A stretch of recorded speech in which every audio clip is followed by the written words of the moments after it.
Three, two, one. Hello and welcome to episode 3 of the JP podcast, where we talk casually about what's going on today in the world, what's popular, what's on the tip of everyone's tongue.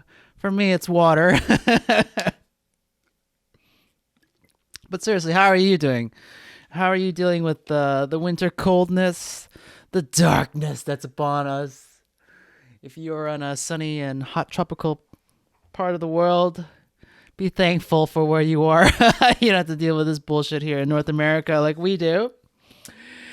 And we're just going to dive into, what's on my mind these days or what I want to talk about. And maybe you can tag along. And if you have a video or a topic that you want me to discuss in episode 4 or future episodes of this podcast, just leave a link or leave a comment down below. And you will probably be featured in the next episode. Who knows? Okay, so let's get started. Let's talk about the first topic today is The Mandalorian. Thank God we have this show right now. Thank God. This is the only show that I watch like with a passion these days. I mentioned in previous episodes that I like watching Mr. Robot, but this last season is not really interesting to me compared to the first season. It's good in its own way, but in other aspects, it's kind of disappointing for me to watch. I mean, if you compare the first season of Mr. Robot to this last season that's currently airing, it's a totally different show. And the recent episode that was aired last week will tell you just about like how this show just shifted into a totally different new area. And I'm not going to spoil it for you, but yeah, it's not the same show as it was before, for me anyways. So yeah, I don't really like watching Mr. Robot that much. I'm not excited for the new episodes that are coming out. But for The Mandalorian, holy cow. Thank God we have this show. If you don't know what The Mandalorian is, here's the trailer. Is the world more peaceful since the revolution? It is a shame that your people suffered.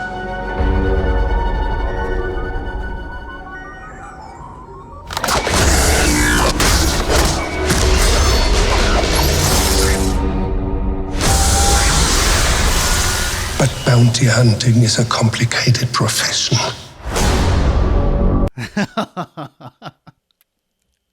So let's get the obvious out of the way. Yes, it's inspired by Western movies and TV shows of the past.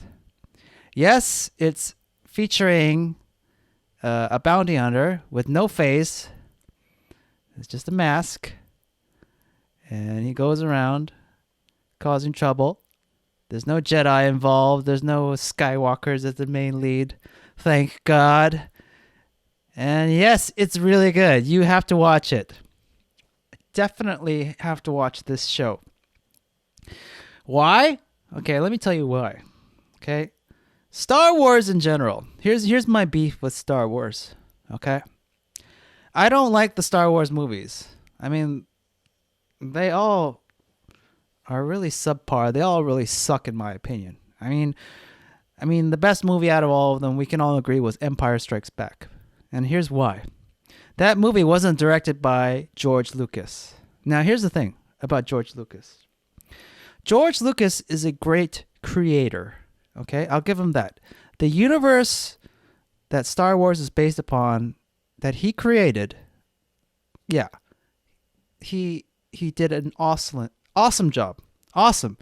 But as a director, he is awful. Okay? Now, let me tell you why. If you saw the prequels, you'll know what I'm talking about. When you see these actors in his movies, I mean, these are all credible actors. These are all amazing, talented actors. Okay? If you don't believe me, just watch their other work. But when you see these actors in his movie, in his Star Wars movies, They really suck. And why do they suck? It's because they are given awful dialogue and awful direction. Okay? George Lucas is a talented creator, but he is an awful director. And he is a perfectionist, and he really nitpicks and keeps he keeps tinkering with his movies all the time, and it makes it worse and worse and worse. It's like a plastic surgeon that's never satisfied with his work. He just keeps hacking his client until there's nothing left of him. All right? So, if you ask me to like sit down and watch the Star Wars movies from start to finish, it would be torture for me, okay? They're all awful. The prequels, the original series 3, and then this latest shit that J.J. Abrams is making. And I have lots to say about J.J. Abrams. But yeah, I don't like the Star Wars movies. I don't get excited sitting down and watching them. All right? And The Last Jedi was awful. And if you're going to watch if you're going to pay money to see The Rise of Skywalker in a movie theater, you're a sucker, okay? Okay, you're going to be fooled twice here, okay? No doubt that I'm not going to sit and pay to watch The Rise of Skywalker in a movie theater. After what happened in The Last Jedi, felt so betrayed, no apologies, nothing. I mean, no, it's not going to happen to me again. So, The Empire Strikes Back was the best movie out of all of these movies. Everyone agrees. And why? Is because it wasn't directed by George Lucas. It was directed by George Lucas's teacher, his film teacher. Okay? I forgot his name, Irvine something. But with his direction, he put new life into Star Wars. He focused more on the characters, the relationships aspects, right? And we have the tension between Han and Leia, and then Yoda and Luke, and then Darth Vader and Luke, and these relationships. It's all about relationships now. And that's what made that movie great, okay? George Lucas is out of touch. He doesn't know anything about relationships. I don't know about his movies outside of Star Wars, but he's just an awful director. Just based on what I saw in the prequels, that was just so cringeworthy and awful. And I paid to see all 3 of those movies, those prequels, in a movie theater. It was unbearable torture to watch, because he just doesn't have it as a director. You can see it. The actors are talented, but the scripts and the direction they were given was awful. Okay, so I would say this. The universe of Star Wars is amazing. The execution of the Star Wars movies is awful. Okay, and we have George Lucas to thank for that. And you got to ask yourself, why did George Lucas sell the rights to Star Wars to Disney? And I'll tell you why. He doesn't have any passion for this anymore. Okay? Just imagine being George Lucas. You receive like so much hate from people, like criticizing your every move, your every direction, everything that you made. You deal with that hate every day. It snowballs, and the fans bring it up in forums and videos and groups and all those chats and all that. It gets to you. I know what it's like, because when you're a creator, whether you're creating Star Wars or creating YouTube videos, you're going to get hate, a lot of it. So I can see that George Lucas was fed up, because if he wasn't fed up, if he ignored the haters, he would still be making Star Wars movies to this day. But he didn't. He's not. He gave it up. He sold out. All right? So because he's not passionate anymore. He's sick of the hate, I bet. So was it a good move for him to sell Star Wars to Disney? Yes, I think so. Because if he made more movies under his direction, it would get worse and worse, and the hate would just get bigger and bigger. That's what I would say. Okay? Now, taking the universe and taking the Star Wars universe and putting it in someone else's hands who has more passion is the better move. And the result is The Mandalorian. The Mandalorian is taken care of. The universe was created by George Lucas, but the direction is now under Jon Favreau, who was the director of the first Iron Man, and John Filoni, I think his name is, right? He was in Star Wars Rebels. He was creator of Star Wars Rebels. These 2 guys understand Star Wars. They did their homework. Okay.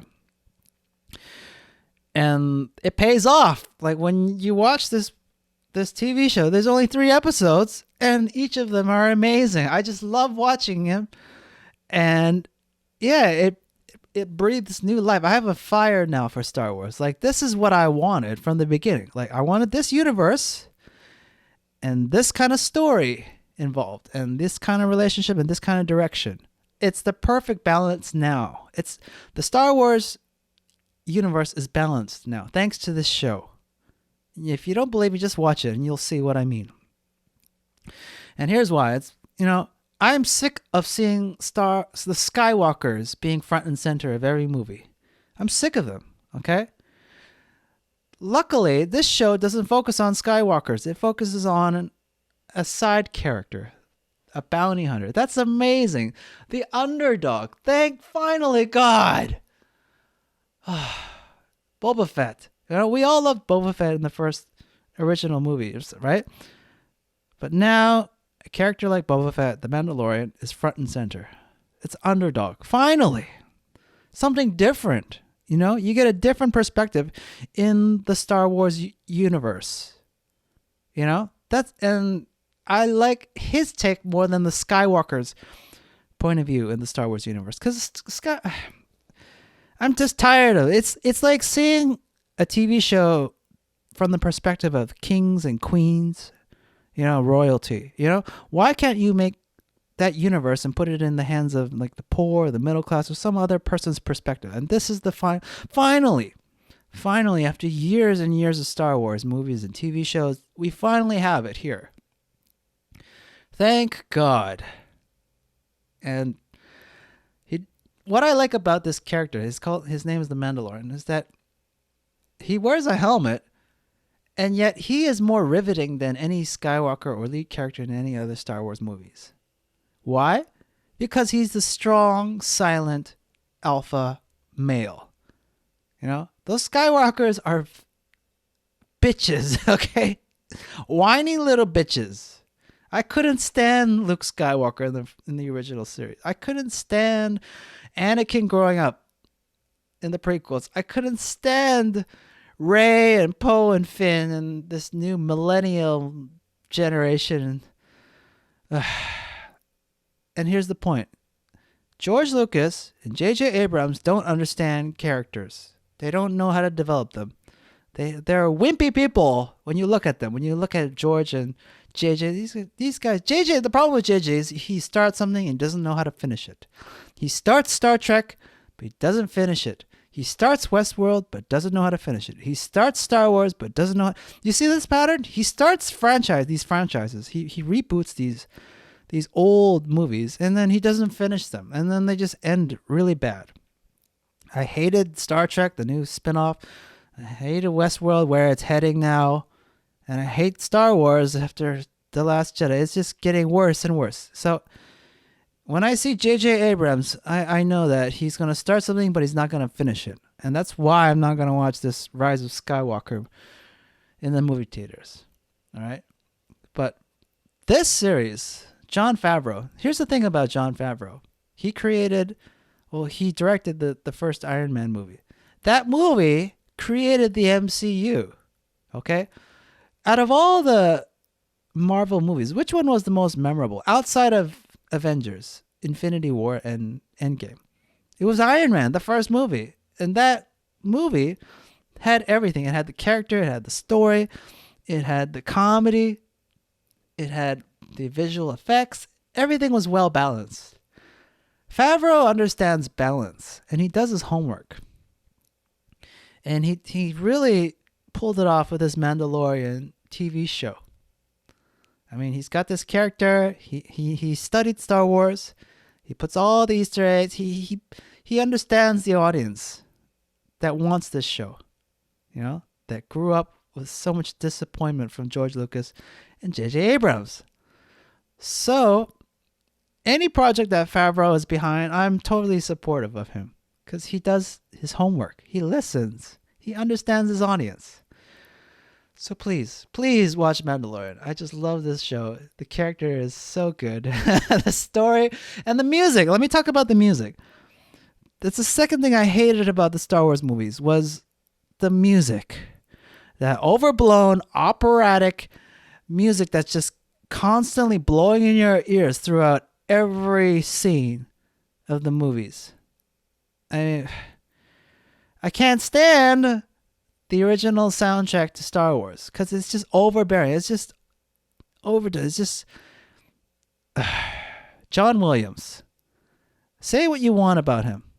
For me, he is a dinosaur. He doesn't listen to anybody except himself. He just wants to blast his music in every scene of every Star Wars movies. That's my opinion. Okay?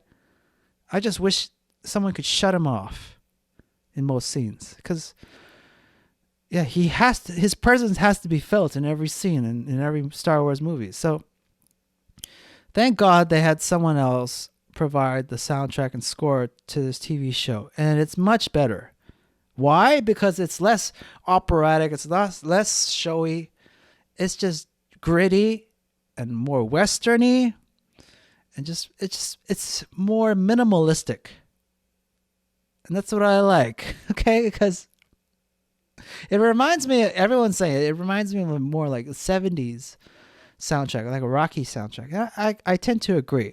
The instruments that he uses, more guitar and recorders, more Led Zeppelin-like and Rocky Balboa. Yeah, I agree. And it's great. It suits this TV show. Okay? We don't need John Williams blasting his just upper class operatic music all the time. It's just, that's what turned me off as well from the Star Wars movies. So, this formula works, in my opinion, for the Star Wars universe more than J.J. Abrams and George Lucas and John Williams. That formula doesn't work anymore. It's too old. It has to be retired. And thank God we have this show. So I'm looking forward to the next episodes. I'm just watching I'm rewatching again and again these episodes. And that's a good telltale sign of something that's good. If it's a good movie, if it's a good TV show, you would be watching it over and over and over again. Okay? That's the sign of a good movie or TV show. That's it. So, Mr. Robot, I'm sorry to say, but I'm not looking forward to your future episodes. I'm not rewatching those latest episodes. It's too hard to watch. But Mandalorian, it's fun to watch. It's so fun. And yeah, Western movies. I'm not really a fan of Western movies, but there are some movies like, for example, 3:10 to Yuma I really loved. And one thing about Western movies is that they really they are really influenced by samurai movies. Akira Kurosawa movies, for example, old time ago. And I can see that transition, from the east to the west, from samurai to western, cowboys and all that. And that's what drew me to Westworld in the beginning, and that's what made me watch Akira Kurosawa movies and some Western movies like 3:10 to Yuma. But the theme between samurai and Western movies is loneliness, okay? When you're a man with a gun or a samurai sword, you're on your own. The whole world is against you. It's just you and your wits. That's what the whole presence of samurai and Western movies are based upon. And The Mandalorian builds upon this. Okay? It's a bounty hunter with his own ship, his own guns, his own weapons. He's left to fend for himself in this cruel, gritty world. And it's all up to him. He's all alone. There's no one else that he can rely upon. Except for the other Mandalorians, but you know what I'm saying. It's all about man versus world. And I like that. Okay? Because each man is alone. Each man is facing the world in his own peculiar way. So definitely check out Mandalorian, okay? Look outside. They're waiting for you.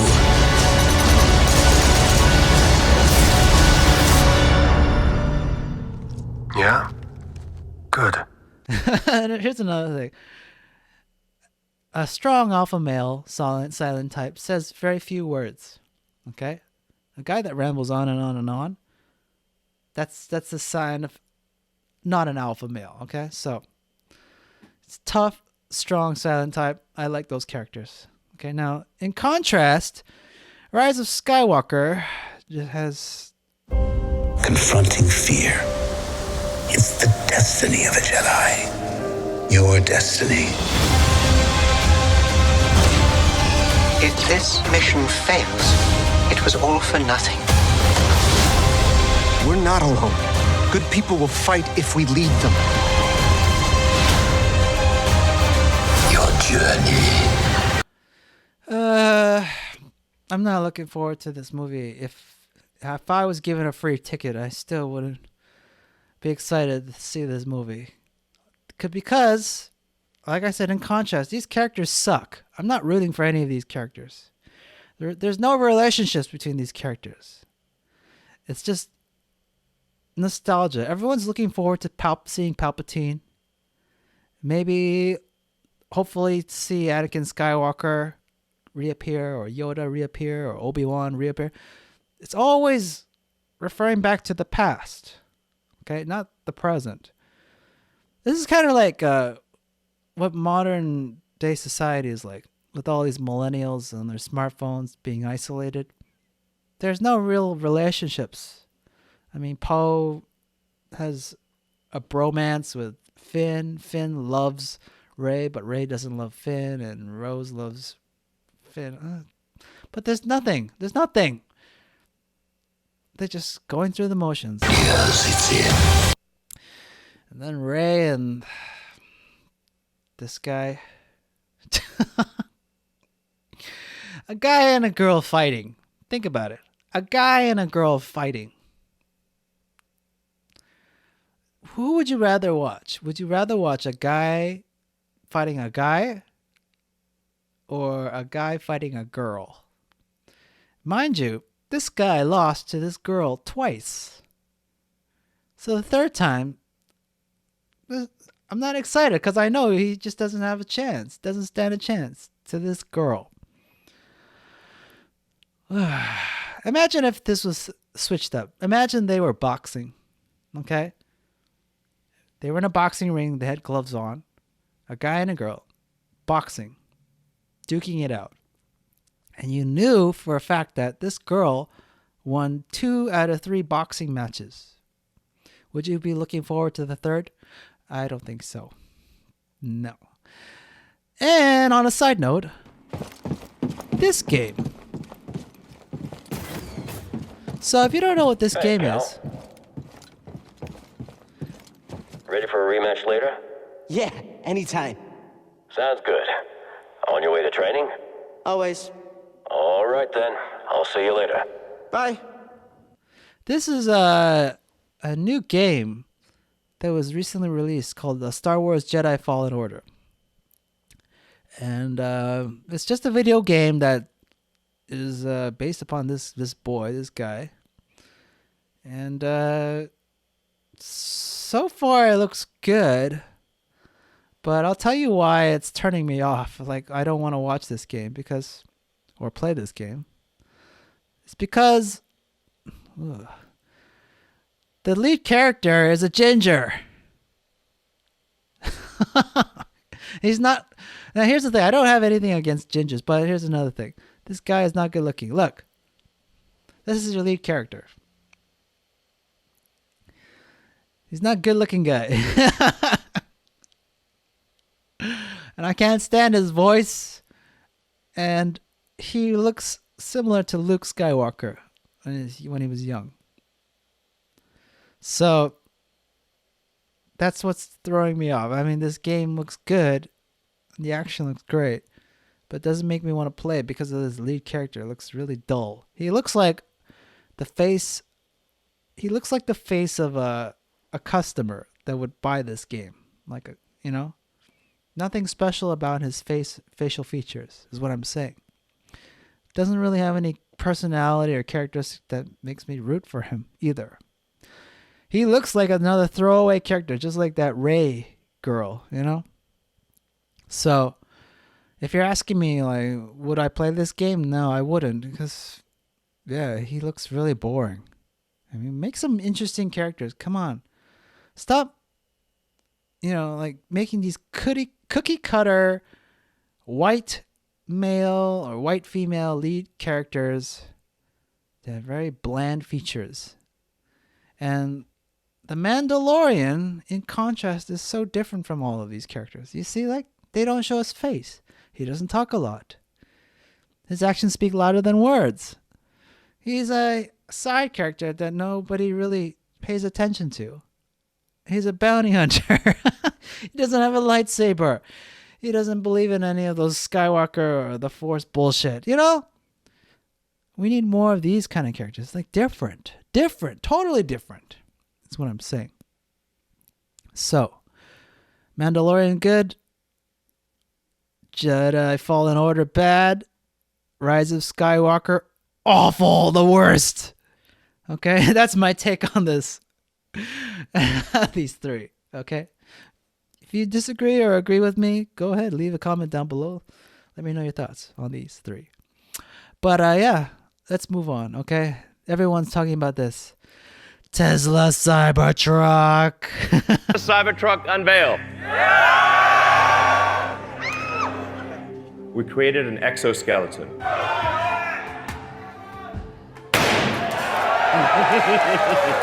Nice. Now hit the Cybertruck.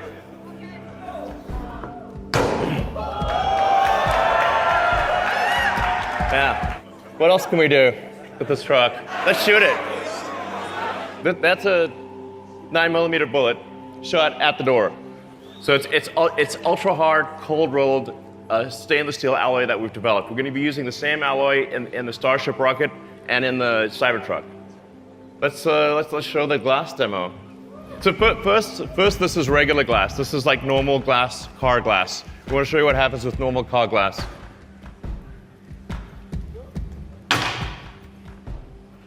Now I'll show you Tesla armor glass. Yeah. Yeah, so still doing it. I guess. Franz, could you try to break this glass, please?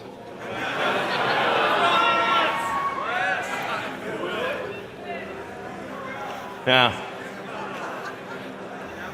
Sure? Yeah. Oh my fucking god. Well, maybe that was a little too hard. Should we try on the mirror? Sorry? Okay.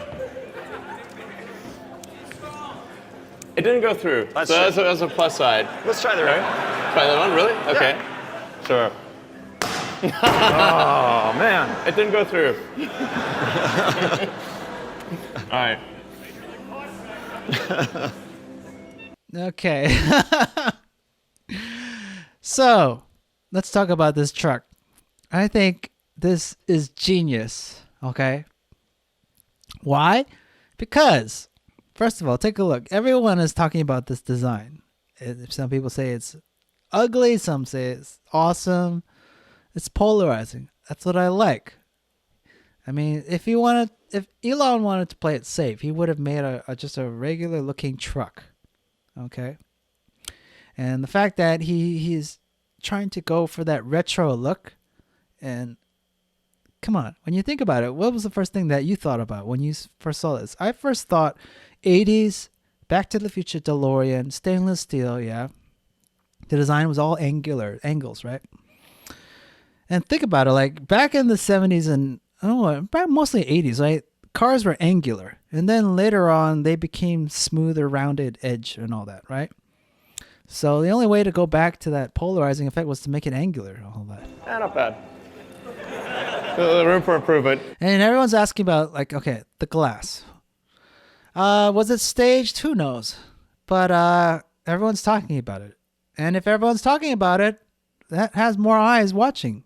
And if you look at YouTube trending, like there's like 6 or 7 videos about the Cybertruck and on the top 10 trending. So people are talking about it, which is good because when people are talking about it, it's free publicity. If it was a normal event with like a normal looking truck with windows that weren't shattered, then nobody would be talking about it. Okay? It would be forgotten after a day or so. But now everyone's talking about it. Me, I like the design. It's totally different. It's refreshing. I mean, all these trucks that they're competing with, they look the same. They're all rounded. They're all like this rectangular shape. But this shape is like a big fuck you to the truck industry and saying, hey, we're going to be going the complete opposite route and do something totally different. And I like it. And the outer shell looks awesome. It's like, here's what I want to say. I would like to see Tesla create a modern day DeLorean. I'm serious. Like, I'm not a truck fan. I'm not a truck driver. If I was, then this would be a different story. But, I would like to really see Tesla create a modern day DeLorean, like a car. That would be something that I would be interested in. If it was based on this presentation, if they can do something like this, they can definitely make a car version of this and make it look more like a DeLorean, a modern day DeLorean. Would I buy this truck? Yeah, I would, definitely. If I was a truck driver, if I had the purpose of hauling things around. That's the thing. Most truck drivers, there are two categories I see based on more than 20 years of driving on the road. There are truck drivers that actually use their truck for hauling things, and then there are truck drivers that have an ego boost. Okay? Most of my friends that I grew up with were the second category. They just drove a truck, a big truck that was raised because it boosted their ego. Okay? And they wouldn't haul anything. They didn't have logs or bricks or rocks to haul or furniture. That's the sole purpose of having a truck, to haul things around. That's why you have a truck instead of a car. It's like having a large suitcase that was empty and you carry it around with you everywhere you went. So, if I used a truck for hauling things, definitely I would buy this truck out of any other truck. And the price is awesome. $40K. Tesla was a good price. Smart. Very smart. But I'm not a truck driver, so yeah, I'm not in the market for buying a truck, unfortunately. And if I wanted to buy this truck just to show off, no, that's not me. Okay. And I think a lot of people in this audience are not truck drivers. They are not blue-collared workers in this audience, I bet. Most of these people are Tesla drivers. They drive those Tesla Model 3s. But I think a lot of people are going to be buying this truck just to show off, boost their ego. That's what I bet. People who are not from the trucking world will get involved, which will be interesting to see. More people switching to trucks based on this car or this truck, Cybertruck. I can see it happening, which is kind of good, but again, kind of bad. And I'll tell you why. Because here's another thing. Let's talk about Nike. Compared to Nike. Most people that you see on the street that are wearing Nike, are they runners? Are they runners? Do they run on a daily basis? I would say 9 out of 10 Nike shoe owners are not runners. Why do they wear Nikes? It's just for that status symbol. But what was the purpose? The original purpose for Nike shoes was for runners. That's why they were built. They were built out of Onitsuka Tiger shoes made in Japan. An American took that concept and Americanized it and made it into Nike. Running shoes. That's what they were first promoted as. That's what they were built for. Running. Not bowling. Not walking. Not powerlifting. Not rock climbing. Nike shoes were originally made for runners. But the people that I see around me, walking in malls, walking on the streets, walking outside, they don't look like they're runners. They're all just normal looking people. They're just so used to it. And you're asking, oh, yeah, Justin, but yeah, there's more to running when it comes to Nike. There's the casual version and there's the leisure version, the weight training version. Yeah, I know what you're talking about. But most of the people that I see wearing Nike shoes are wearing the running version of the shoe.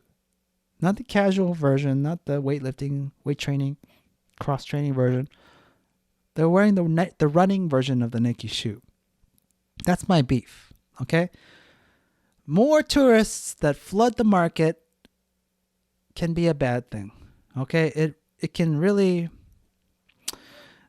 dilute the essence of a brand, in my opinion. Like Nike, okay? People that wear Nike running shoes, you got to be a runner, okay? It's like people that have own a truck but don't haul anything. Does it make sense? No, it doesn't. So that's my only take, my only concern. Like we're going to see a lot of Cybertrucks on the road next year or so. And most of these drivers are not going to be truck drivers. They're going to be just like normal, everyday people that just bought it because it looked cool. And that could be a bad thing, especially on the road, We already have bad drivers on the road these days, so having it cluttered by giant Cybertrucks can be another thing I'm not looking forward to seeing. That's all. But yeah.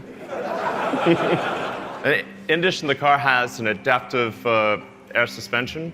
The rear is 100 cubic feet, 6.5 foot length, bed length, up to 3,500 pounds of payload.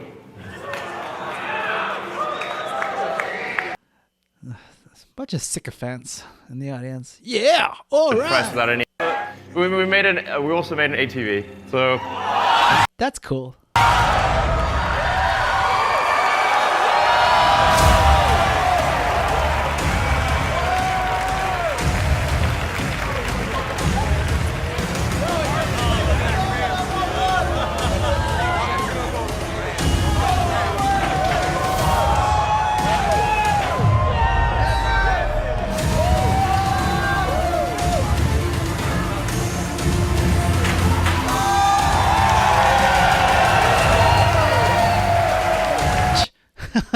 An ATV. Does it come with the truck? Having a truck and an ATV combination bundle for $40,000, I would buy one. I think the next move is to make a golf cart, a futuristic Tesla golf cart. It's cool. Great show, great presentation. A lot of people are talking. That's all you need, okay? A lot of people talking after the show. You got more eyes and more sales. Great job. Now let's move on. WeWork. I don't know. I keep seeing WeWork in the news, and I keep getting these videos. Explosion pose a systemic risk. Company went from a $47 billion valuation to near bankruptcy in just 6 weeks. It's been kind of a phenomenal story to watch. WeWork is facing a cash crunch at its current burn rate of $700 million a quarter. It's probably going to run out of money by the first half of next year. How and what is this company going to do if it does? The company was an exciting WeWork. Here's my opinion on WeWork. I knew it was an awful company from the beginning. Okay, what is WeWork? WeWork is just a place where millennials can hang out. See these millennials? These loser millennials? Yeah. These idiots, entrepreneurs, can hang out all together working on their shitty small businesses on their MacBook Pros. Here's the thing. Oh, where's the picture for that? This is a typical WeWork gathering. It's a gathering place, okay? It's not a tech place. It's a gathering place. This is where millennials gather so they don't feel lonely, and they work on their laptops, doing whatever they're doing, supposedly working on their businesses, and there's a sense of community. But it's just basically a place to rent, okay? If you are a serious online business, you wouldn't be working in one of these places. You would be working at home or in your own office. Second place would be like a Starbucks or a cafe. But I tried working in cafes. It's too distracting. There's too much noise, too many people yakking. I can't really work in that kind of environment. And libraries are too quiet. Not good. I get most of my online work done at home in my own place where I can concentrate and there's no distractions. If I was trying to work in these places, I wouldn't get any work done because I want to talk to people. And I've seen so many of these nomad places where the people like go to these co-working spaces. It's all just bullshit. Okay? All these places, these co-working spaces, and I've been to a lot of them in Thailand. They're all like segregated. Okay? When you step foot in a co-working space for the first time, you'll notice that people are in groups. All right? And these groups are teams, and these teams are a company, a small company maybe, a local company. Okay? They just work at the same table. If you try to talk to them, you're interrupting their work. They don't want to be bothered. If you don't want to be bothered, why would you step foot in a co-working space? Huh? Think about it. Okay? You can do all that work in your own office or at home without being bothered or disturbed by anyone else. And you wouldn't have to spend money on these places renting a spot, a table, or a desk, or a chair for an overpriced fee. So, I don't know why digital nomads work in co-working spaces. I think they wanted to socialize and get out of the house or meet people, but that's not what happens in reality in these co-working spaces. Most people just keep to themselves. They don't want to be bothered. You would have better luck socializing in a bar or a cafe instead of these co-working spaces. Okay? Most of these people are plugged in. They have giant headphones on, and they have like these do not disturb looking faces on them. If you try to say hi, you're going to piss off a lot of people in co-working spaces.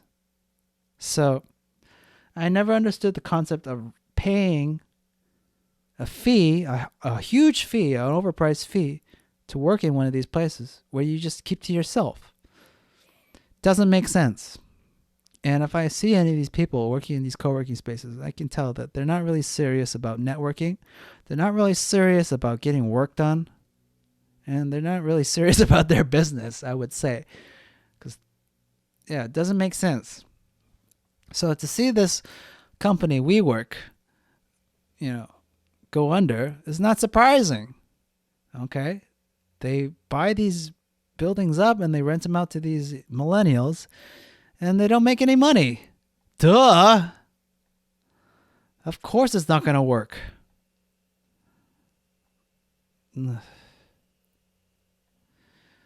WeWork. On properties that he owned himself from WeWork. Somewhat of a conflict of interest. And the owner, this shady guy. As report after. This shady guy, he ran off with millions of dollars and private jets and all this scandal that people are comparing him to that Theranos girl, that crazy looking girl. Yeah. But the biggest loser out of all these people is this guy, the SoftBank guy. I feel really bad for this guy for bailing out this scumbag. This guy. Mr. San. Poor guy. I like this guy. I watched his story. Great story. This guy, he earned where he is now. But this decision that he made recently to bail out this company, spending billions of dollars, this will be his one biggest regret in life, I bet. On his deathbed, he'll just keep thinking of WeWork as the biggest mistake of his life. And he's going to have to pay for it. Will he step down? I don't know. Will he learn from this mistake? Definitely. But look up Masahiro-san. He's a very interesting cat. Very interesting story. People say he's the Bill Gates of Japan. No, he's just a successful guy in Japan. Okay, you don't have to compare him to Bill Gates. And Bill Gates is another loser that I wouldn't compare him to, because Bill Gates, that nerd. I don't know. I see a scumbag when I see Bill Gates. That face of his, what he did to others. Like, read up on Bill Gates, how he got successful. Yeah, he rode off the shoulders of others. He's a cutthroat. Bill Gates when you look at his story. Very similar to Mark Zuckerberg, a cutthroat. If I had to do business with Bill Gates or Masahiro Son, I would choose Masahiro Son because this guy, he's more well grounded. Bill Gates, he's got a few sins and skeletons in his closet that he just hasn't come to grips with. Even to this day, I know he's doing the Bill Gates Melinda Foundation for charity and philanthropy, but he still hasn't owned up to his character. He will still be remembered as that nerd that just cheated a lot of people to the way all the way to the top. That's what I would say. Steve Jobs, same. Steve Jobs, same category as Bill Gates. Yeah, that guy. A lot of people look up to Steve Jobs as a hero. But you look into his history, what he did to others. Steve Jobs, Bill Gates, these guys are cutthroats, scumbags. No. Be careful. Business is tough. Dealing with cutthroats is even tougher. So, be careful who you invest in. And if you don't believe me, just learn from Masahiro Son and dealing with this motherfucker, this guy, this scumbag. There's a lot of these in business, in all sorts of fields. So thank God WeWork is going under, because I'm sick of these co-working spaces. Okay, get your own work done in your own home or in your own office. Okay, you don't need to go out to these co-working spaces and give them money. Last story for today is this video that I saw recently for Asian Boss. Asian Boss. This YouTube channel. I've been following this channel since its inception, when the two guys, the Korean guy and the Japanese guy, first started out making videos. And it's grown into this, like, how can I say, Asian media channel where they just cover topics from around all these Asian countries like Japan, Korea, Vietnam, Cambodia, and all that. And this recent video is talking about the Japanese 4-hour work week, or 4 days, work week. For decades, Japanese working culture was notorious for the long hours put in by company employees. But in recent years, there has been numerous efforts to combat this culture of overworking. In August 2019, Microsoft conducted an experiment in its Japanese offices where it gave every one of their 2,300 employees Friday off. And days ago, they announced that this caused worker productivity to increase by 40%. Okay, so this is true. Okay, I can give you my perspective on this case. Productivity in Asia is terrible. Okay? Don't believe what you see in front of you. Okay? Like when you see Japanese people or Korean people working 6-7 days a week, like insane hours, that's all bullshit. Because I've seen it firsthand. I've worked in these buildings firsthand as an employee, and I've seen what goes on. Not a lot goes on, okay? Most of these businessmen or these higher-ups, these people that are making your smartphones or electronics or very important people are just desk warming at the end of the day. Most of them are just desk warming. They're just sitting at their desk, keeping it warm, okay? Not a lot of productivity is seen throughout the day. I've seen people that start their days like 5 a.m. They show up and then they don't leave until like midnight. And I watch them like a hawk. I watch them like a hawk. And what I've seen is they don't really do much in terms of productivity. And I always quiz people, other employees, Korean employees, Japanese. I'm like, what do you guys do throughout the day? Like, give me a synopsis of what your schedule looks like every hour. And you would be surprised, like, not a lot of it has to do with the actual work that they were hired or paid to do, because it's all about face in Asia. And I think that, there's a clash now going on between old style of thinking and the new style of thinking. The old style is the traditional style, like work at your desk, stay there 6-7 days a week, keep your boss happy, keep the harmony happy, keep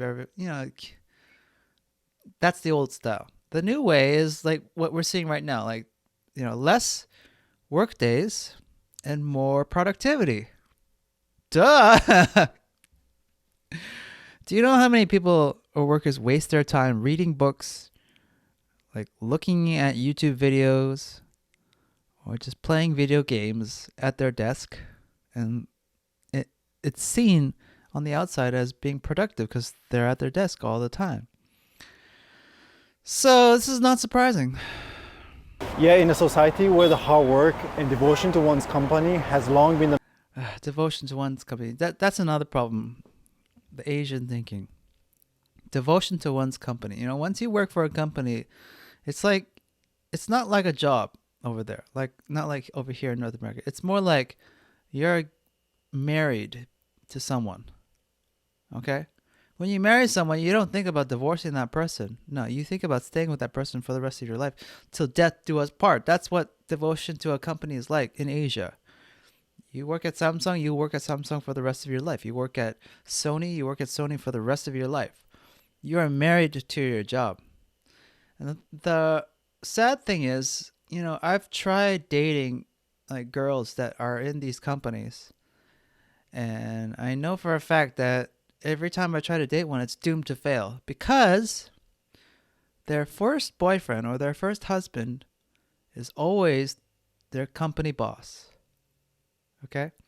This is pro tip for you. Any of you guys that are dating a Korean or Japanese or an Asian girl that works in one of these offices or companies, there's going to be a lot of friction between you and her job. Her job comes first, and you will always come second or third. And my advice to you, if you try to date one of these people, my answer is don't. It's just a waste of time. It's just, it's an uphill battle. It won't end well. Because like I said, they work 6-7 days a week. On their days off, they sleep.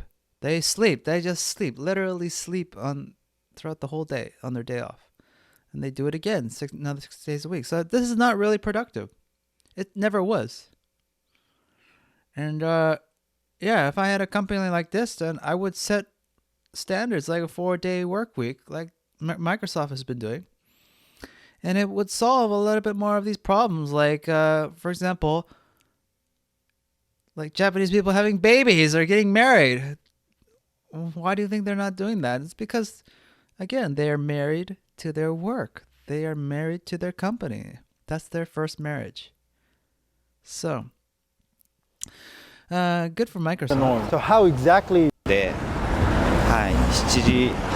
Shut up. I usually work 7:30 to 8 p.m. No, you do not. You do not. What he's trying to say is, I am at my office from 7:30 to 8:30 p.m. But in terms of work, doing the actual work, it's not from 7:30 to 8:30 p.m. It's usually like I do a couple hours of work, actual work. But the rest of the time, I'm reading a book, I'm scanning websites, I'm playing with my phone, I'm playing computer games, I'm listening to a podcast, I'm drinking coffee, I'm chatting with my coworkers, I'm going for a cigarette smoke. That's what he's really saying. So, 1時間ぐらいまでやってるんで、まあ10時間11時間ぐらいです。実際働いてる時間なんか人生が楽しめない。Most of them haven't been able to enjoy their life. Well, duh, because you can't enjoy life when you're married to your job. You're expected to be at your desk 6 days a week for like 12 hours a day. And the reason they do that is because the boss does that. And the boss does that, everybody has to do that. It's like uniformity. It's this herd mentality that pissed me off. And you know what the funny thing is? Like, I remember that all the foreign workers that were on staff at my job, they all left at 6 p.m. Why? Because they had families to go back home to. They had kids, they had wives, they had dinner plans and all that. And were they looked down upon by their Korean coworkers? Yes, they were. That was like they were seen as very rude and it's not appropriate. You're supposed to stay until the boss leaves. But they said, fuck it, no. I have a life. I'm a foreigner. I got my wife and kids to go back home to and take care of. So I respect them for leaving early or leaving us on the appropriate time when they're not getting paid anymore, because they don't get paid overtime. No, they don't, on paper they don't. So when their contract says like work ends at 6 p.m. and they don't get paid beyond that, then they leave, and that's smart. But is it smart in the long run? Who knows? Who knows if they're still there? But at least they had balance in their life. They knew what limits they had in themselves. And that limit for most foreigners is they can't work from 7:30 to 8:30 p.m. or like beyond. And then there's company dinners and then karaoke and all this bullshit. It's really like, yeah, it's like being part of the mafia. So you can't get out. And if you do, they'll kill you. And if you stay long, and the longer you stay in the mafia, the more chances you'll die from your work. That's what it's like, seriously. So anybody who tells me, should I work for a Japanese company in Japan or a Korean company in Japan? My answer is no. Hell no. Unless it's a foreign-run company. So, for example, if Microsoft in Japan, like Microsoft, American company, American, American management in Japan, then yes, definitely. So I had one friend that I grew up with. He had a job at this foreign company in Korea, and yeah, he told me about their rules and their standards. So yeah, everybody goes home at 5 p.m. Right? There's nobody stays overtime. Yeah, it's because again, it's a foreign company, so it was great for him because it was such a breath of fresh air, being able to leave on time and enjoy the rest of his day with his girlfriend. So there you go. So yeah, check out this video, because this guy this guy pisses me off. それについては驚かれますか？いや、それだけ普段だらだら仕事してんだな。Shut up. Shut up. See, this is what I'm talking about. Isn't a perfect example of the old style, old way of thinking. And it's so funny reading the comments from this guy. Everybody thinks they want to shout, "Okay, boomer," to this old guy.